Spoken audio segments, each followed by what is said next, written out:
श्रीरामचंद्राभ्यां नमः। महर्षि वाल्मीकि प्रणीत श्रीमद् वाल्मीकि रामायण हिंदी अनुवाद सहित प्रथम खंड का प्रथम अध्याय का अनुवाद, जिसको सुनने से भक्तगणों का एवं समाज का कल्याण संभव होता है, ऐसे प्रभु श्री रामचंद्र जी की शरण में आइए सभी भक्तों को लिए चलता हूँ। प्रथमोऽध्यायः श्रीरामः शरणं समस्तजगतां रामं विना का गति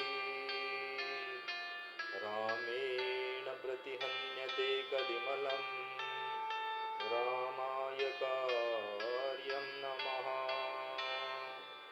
रामात्रस्यति कालभीमभुजगो रामस्य सर्वं वशे रामे भक्तिरखण्डिता भवतु मे रामात्ममेवाश्रयः।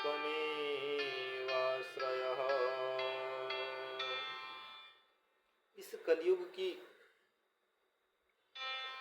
स्थिति, कलिकाल के मनुष्यों के उद्धार का उपाय, रामायण पाठ, उसकी महिमा, उसके श्रवण के लिए उत्तम काल आदि का वर्णन किया जा रहा है।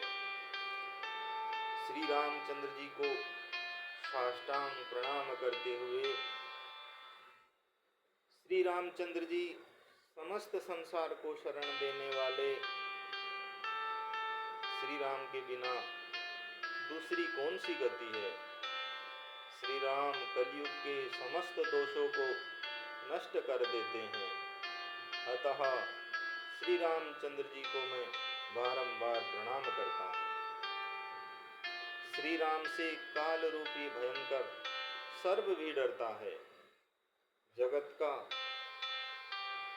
सब कुछ भगवान श्री राम के वश में है। श्री राम में मेरी अखंड भक्ति बनी रहे।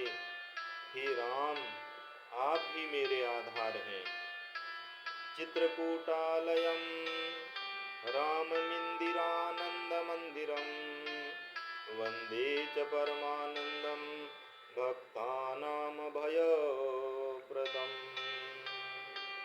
चित्रकूट में निवास करने वाले भगवती लक्ष्मी अर्थात सीता के आनंद निकेतन और भक्तों को अभय देने वाले परमानंद स्वरूप भगवान श्री रामचंद्र जी को मैं बारंबार प्रणाम करता हूँ। ब्रह्म विष्णु महेशाद्या यस्यांशालोकसाधकाः नमामि देवं चिद्रूपं विशुद्धं परमं भजे। समस्त जगत की अभिष्ट मनोरथ को सिद्ध करने वाले अथवा सृष्टि पालन एवं संहार के द्वारा जगत की व्यवहारिक सत्ता को सिद्ध करने वाले ब्रह्मा, विष्णु और महेश आदि देवता, जिनके अभिन्न अंश मात्र हैं, उन परम विशुद्ध सच्चिदानंदमय परमात्मा देव श्री रामचंद्र जी को मैं बारंबार प्रणाम करता हूँ तथा उनके भजन चिंतन में मन लगाता हूँ। विषय ऊचु भगवन् सर्वमाख्यातं यतो पृष्ठं विदुषा त्वया संसारपाशबद्धानां दुखानि सुबहूनि च। ऋषियों ने कहा, हे भगवान, आप विद्वान हैं, आप ज्ञानी हैं। हमने जो कुछ पूछा था वह सब आपने हमसे भली भांति बताया। संसार बंधन में बंधे हुए जीवों के दुख बहुत हैं। एतत् संसार पाशस्य छेदकः कतमः स्मृतः कलो वेदोक्तमार्गश्च नश्यन्तीति त्वयोदितः। इस संसार बंधन का उच्छेद करने वाले कौन हैं? आपने कहा है कि कलयुग में वेदोक्त मार्ग नष्ट हो जाएंगे। अधर्म नितरतानां चो यातनाश्च परिकीर्तिताः घोरे कलियुगे प्राप्ते वेदमार्ग बहिष्कृते पाखंडत्वं प्रसिद्धं वै सर्वैश्च परिकीर्तितम्। अधर्म परायण पुरुषों को प्राप्त होने वाली यातनाओं का भी आपने वर्णन किया है। घोर कलयुग आने पर जब वेदोक्त मार्ग लुप्त हो जाएंगे, उस समय पाखंड फैल जाएगा। यह बात प्रसिद्ध है। प्रायः सभी लोगों ने ऐसी बात कही है। कामार्ता रस्वदेहाश्च लुब्धा अन्योन्यत तत्पराः कलो सर्वे भविष्यन्ति स्वल्पायुर्बहुपुत्रकाः। कलयुग के सभी लोग काम वेदना से पीड़ित नाट्य शरीर के और लोभी होंगे तथा धर्म और ईश्वर का आश्रय छोड़कर आपस में एक दूसरे पर ही निर्भर रहने वाले होंगे। प्रायः सब लोग थोड़ी आयु और अधिक संतान वाले होंगे। कैसे? स्त्रियः स्वपोषणपरा वेश्याचरण तत्पराः पतिवाक्यमनादृत्य सदान्यो गृहतत्पराः दुःशीलेषु करिष्यन्ति पुरुषेषु सदा स्पृहाम्। स्त्रियों के विषय में चर्चा की गई है। जब वेदोक्त मार्ग पर चलने वाले नहीं होंगे तो उस समय उस युग की स्त्रियां अपने ही शरीर के पोषण में तत्पर और वैश्याओं के समान आचरण करने में प्रवृत्त होगी और अपने पति की आज्ञा का अनादर करके सदा दूसरों के घर आया करेंगी। दुराचारी पुरुषों से मिलने की सदैव अभिलाषा बनी रहेगी, अभिलाषा करेगी। असद्वार्ता भविष्यन्ति पुरुषेषु कुलांगनाः परुषानृतभाषिण्यो देह संस्कार विवर्जिताः। उत्तम कुल की स्त्रियां भी पुरुषों के निकट ओछी बातें करने वाली होगी, कठोर और असत्य बोलेगी तथा शरीर को शुद्ध और सुसंस्कृत बनाए रखने के सद्गुणों से वंचित होगी। वाचालश्च भविष्यन्ति कलो प्रायेण योषितः भिक्षवश्चापि मित्रादि संबंधयत्रिताः। कलयुग में अधिकांश स्त्रियां वाचाल अर्थात व्यर्थ बकवास करने वाली होगी।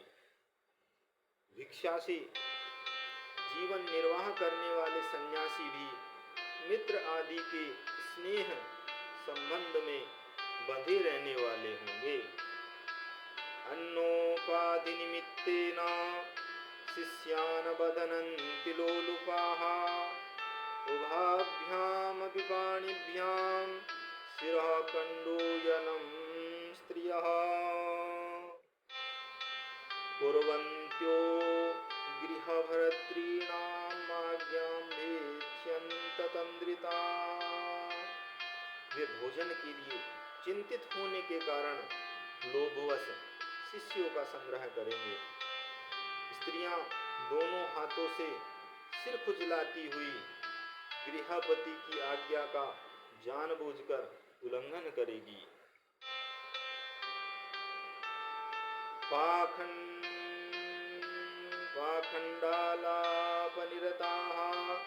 पाखंडजनसंगिनी यदा द्विजा भविष्यन्ति तदा वृद्धिं गतः कली। जब ब्राह्मण पाखंडी लोगों के साथ रहकर पाखंडपूर्ण बातें करने लगेंगे, तब जानना चाहिए कि कलयुग खूब बढ़ गया। घोरे कलयुगे ब्राह्मण जनानां पापकर्मिणां मनः शुद्धिर्विहीनानां निष्कृतिश्च कथं भवेत्। हे ब्राह्मण, उस प्रकार घोर कलयुग आने पर सदा पाप परायण रहने के कारण जिनका अंतःकरण शुद्ध नहीं हो सकेगा, उन लोगों की मुक्ति कैसे होगी। यथा तुष्यति देवेशो देवदेवो जगद्गुरुः ततो वदस्व सर्वज्ञो सूतधर्मभृताम्बरः। धर्मात्माओं में श्रेष्ठ सर्वज्ञ सूत जी से निवेदन किया कि हे सूत जी, देवादिदेव देवेश्वर जगत गुरु भगवान श्री रामचंद्र जी जिस प्रकार संतुष्ट हों, वह उपाय हमें बताइए। वद सूत मुनि श्रेष्ठ सर्वमेतदशेषतः कस्य नो जायते तुष्टिः सूत त्वद्वचनामृतात्। मुनि श्रेष्ठ, हे सूत जी, इन सारी बातों पर आप पूर्ण रूप से प्रकाश डालिए। आपके वचनामृत का पान करने से जिसको संतोष नहीं होता है। सूत उवाच, सूत जी कहते हैं, शृण्वध्वं ऋषयः सर्वे यदिष्टं वो वदाम्यहम् गीतं सनत्कुमाराय नारदेन महात्मना। रामायणं महाकाव्यं सर्ववेदेषु सम्मतं सर्वपापप्रशमनं दुष्ट गृहनिवारणम्। सूत जी ने कहा, हे मुनिवरों, आप सब लोग सुनिए। आपको जो सुनना अभिष्ट है वह मैं बताता हूँ। महात्मा नारद जी ने सनत कुमार को जिस रामायण नामक महाकाव्य का गान सुनाया था, वह समस्त पापों का नाश और दुष्ट ग्रहों की बाधा निवारण करने वाला है। वह संपूर्ण वेदार्थों की सम्मति के अनुकूल है। द्वस्वप्ननाशनं धन्यं भुक्ति मुक्ति फलप्रदं रामचंद्र कथोपेतं सर्वकल्याण सिद्धिदम्। उससे समस्त दुस्वप्नों का नाश हो जाता है। वह धन्यवाद के योग्य तथा भोग और मोक्ष रूप फल प्रदान करने वाला है। उसमें भगवान श्री रामचंद्र जी की लीला कथा का वर्णन है। वह काव्य अपने पाठक और श्रोताओं के लिए समस्त कल्याणमयी सिद्धियों को देने वाला है।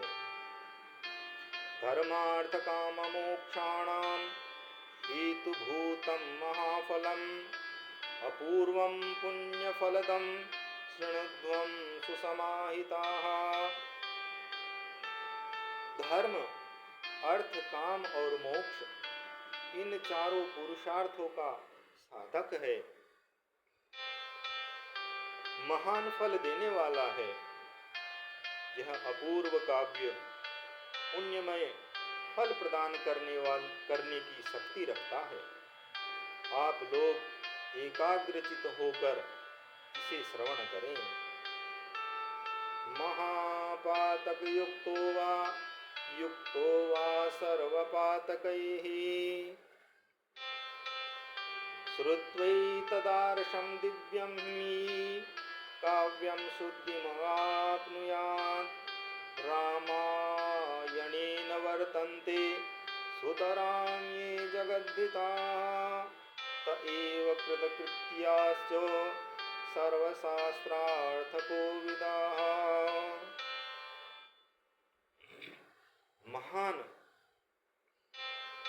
पातकों अथवा संपूर्ण उत्पात से युक्त मनुष्य भी उस ऋषि प्रणीत दिव्य काव्य का श्रवण करने से शुद्धि अथवा सिद्धि प्राप्त कर लेता है। संपूर्ण जगत के हित साधन में लगे रहने वाले जो मनुष्य सदा रामायण के अनुसार बर्ताव करते हैं, वे ही संपूर्ण शास्त्रों के मर्म को समझने वाले और कृतार्थ हैं। धर्मार्थ काम मोक्षाणां साधनं च द्विजोत्तमाः श्रोतव्यं च सदा भक्त्या रामायण परामृतम्। हे विप्रवरो, रामायण धर्म, अर्थ, काम और मोक्ष का साधन तथा परम अमृत रूप है।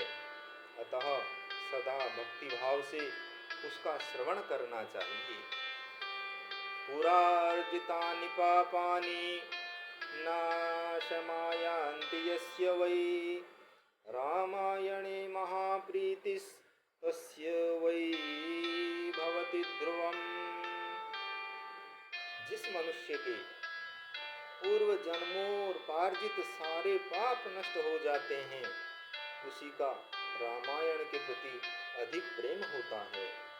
यह निश्चित बात है। रामायणे वर्तमाने पापपाशेन यन्त्रितः अनादृत्य अशदगाथा सदबुद्धि प्रवर्तते। जो पाप के बंधन में जकड़ा हुआ है, वह रामायण की कथा आरंभ होने पर उसकी अवहेलना करके दूसरी निम्न कोटि की बातों में फंस जाता है। उन असद गाथाओं में अपनी बुद्धि के आसक्त होने के कारण वह तदनुरूप ही बर्ताव करने लगता है। रामायणं नाम परं तु काव्यं सुपुण्यदं वै शृणुतो द्विजेन्द्राः यस्मिन् श्रुते जन्मजरादिनाशो भवत्यदोषः स नरोच्युतः स्यात्।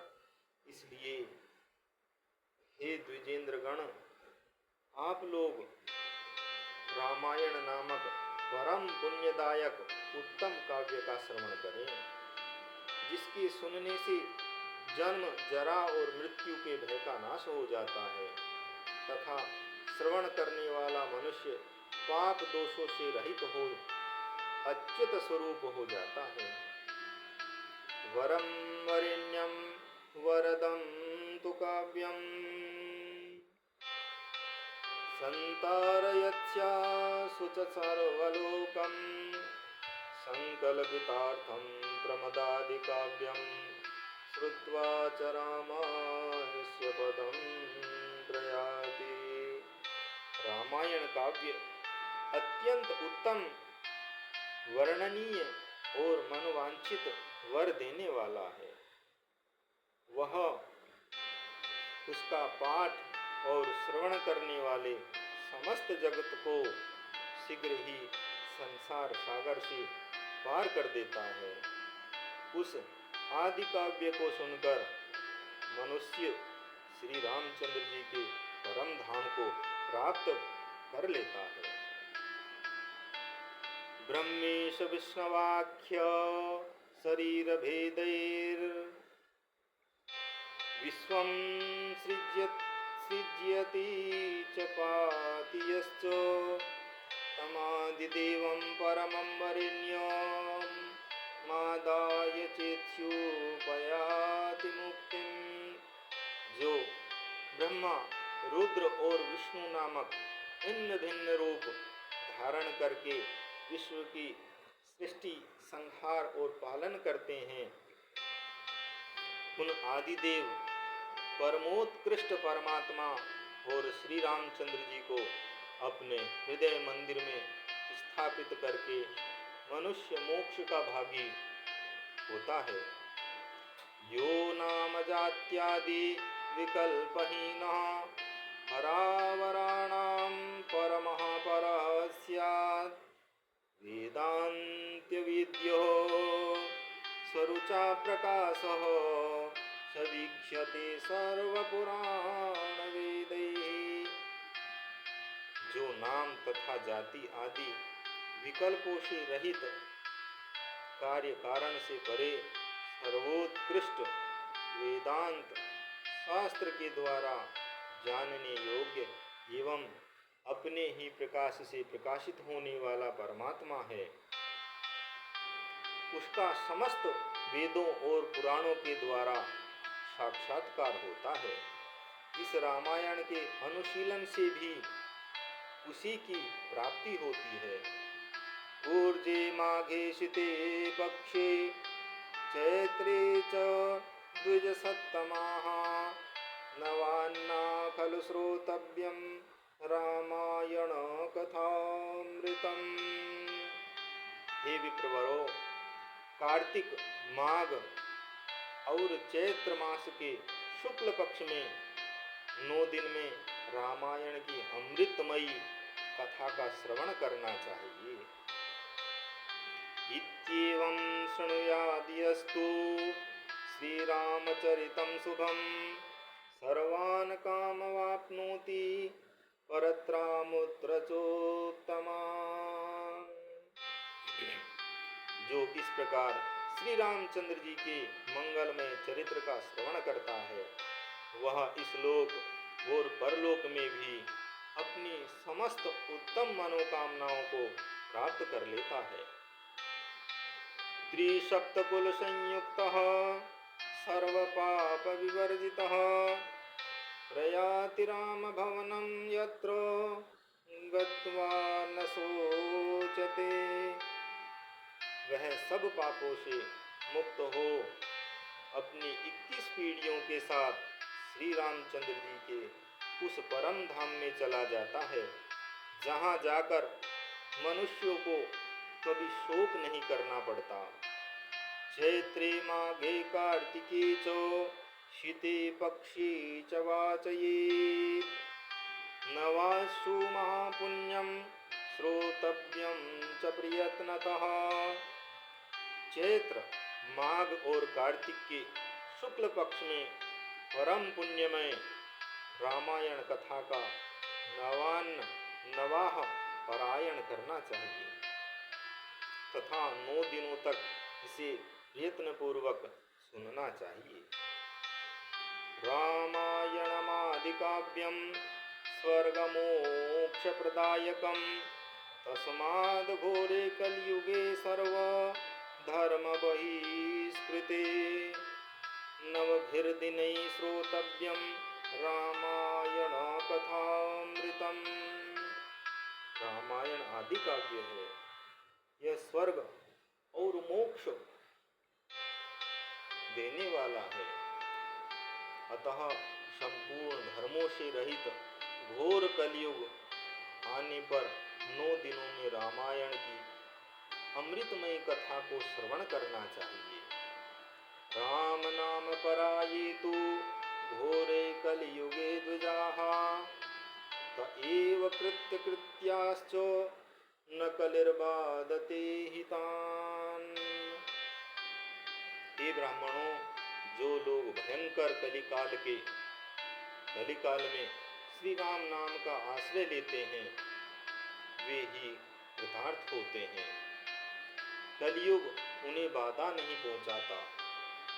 तथा रामायणस्यापि नित्यं भवति यद्गृहे तद्गृहं तीर्थरूपं हि दुष्टानां पापनाशनम्। जिस घर में प्रतिदिन रामायण की कथा होती है वह तीर्थ रूप हो जाता है। वहां जाने से दुष्टों के पापों का नाश होता है। तावत पापानि देहेऽस्मिन् निवसन्ति तपोधनाः यावन् श्रूयते सम्यक् श्रीमद् रामायणं नरैः। हे तपोधनों, इस शरीर में अभी तक पाप रहते हैं जब तक मनुष्य श्री रामायण कथा का भली भांति श्रवण नहीं करता। दुर्लभैव कथालोके श्रीमद् रामायणोद्भवा कोटि जन्म समुत्थेन पुण्येनैव तु लभ्यते। संसार में श्री रामायण की कथा परम दुर्लभ ही है।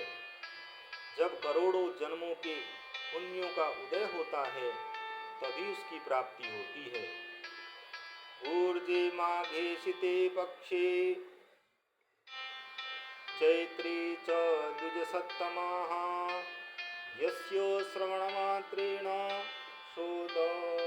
शोदाशोऽपि विमोचितः। श्रेष्ठ ब्राह्मणों, कार्तिक माघ और चैत्र के शुक्ल पक्ष में रामायण के श्रवण मात्र से राक्षस भावापन्न शोदास भी शाप विमुक्त हो गए थे। गौतमः शापतः प्राप्त शोदाशो राक्षसीं तनुं रामायण प्रभावेण विमुक्तिं प्राप्तवान् पुनः। शोदास ने महर्षि गौतम के शाप से राक्षस शरीर प्राप्त किया था। वे रामायण के प्रभाव से ही पुनः उस शाप से छुटकारा पा सके थे।